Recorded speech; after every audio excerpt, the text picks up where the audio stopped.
Hello, welcome to the Balanced Body Podcast.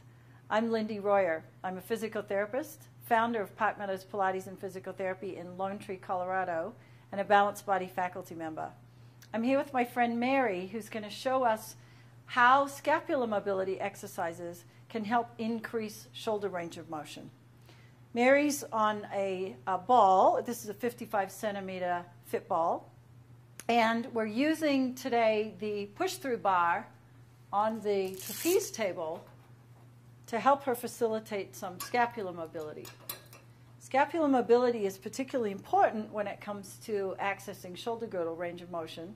And as we mature, our shoulders tend to get more stiff.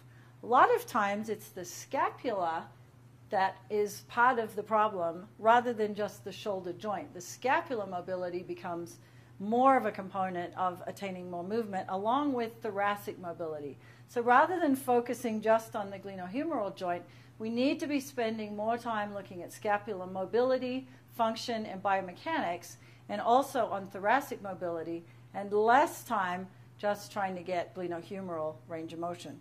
So we're going to do just the right arm, and then we're going to do a bilateral exercise with Mary. Are you ready? Mm-hmm. Okay. So I'm going to bring the bar down. Just to remind us, it's important to make sure that when using the push-through bar on the trapeze table that we communicate with each other about safety. So Mary, this bar is spring-loaded, and you are going to be responsible once I take my hand off for controlling this bar. Mm-hmm. Usually what happens if we have some kind of an accident with the push-through bar is the client is usually just fine because they're out of the way. We are the ones that tend to get injured if anything happens. So we need to protect not only our clients but also ourselves, making sure that we have good safety and good communication with each other. So Mary, you're going to push this bar forward, keeping your arms straight by moving your shoulder blade forward around your rib cage. So Mary is protracting her scapula, and at the same time, that's facilitating some spine rotation to the left. And then, Mary, can you bring your shoulder blade back toward your spine? So as she starts to retract the scapula, that's facilitating some rotation back to the right. And did that feel okay for you? All right.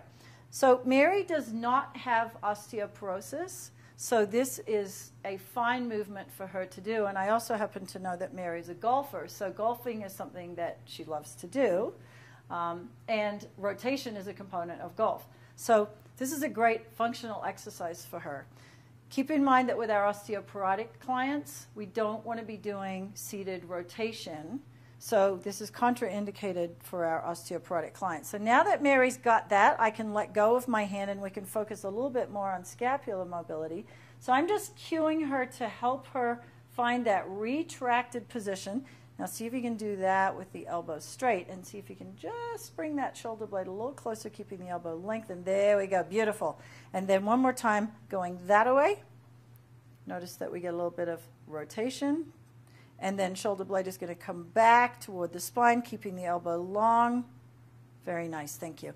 And then, Mary, can you put your left hand on the bar? So now we're going to take this exercise into elevation, and we're going to be looking for scapula upward rotation.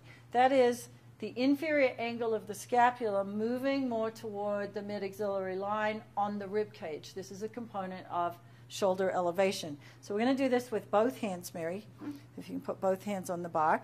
So this exercise starts with both arms lengthened. Mary's doing a fabulous job of sitting in alignment on the ball. This is something that tends to help facilitate a little better core control. But if you have clients or students who are not able to maintain stability, this is perfectly okay to do on a stool.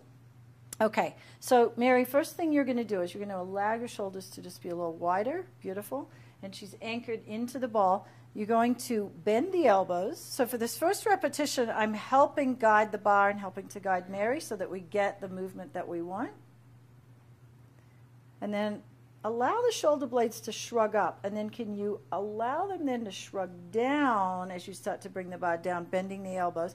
Now maintain that position as you push the bar through. Is that okay? Mm-hmm. So I'm going to let go of the bar. You're in charge. And what we're going to take a look at here is as she bends her elbows, and the hands start to go up above her shoulders, I'm just helping facilitate a little bit of scapular upward rotation. And then as you bring the bar down, we're bringing that shoulder blade back. The bottom of the shoulder blade's coming toward the spine. Good. And she's keeping nice lift through the front of the chest here. 2 more times, if you will. So as the bar goes up, we're looking for that inferior angle to come forward around the ribs and then down and back.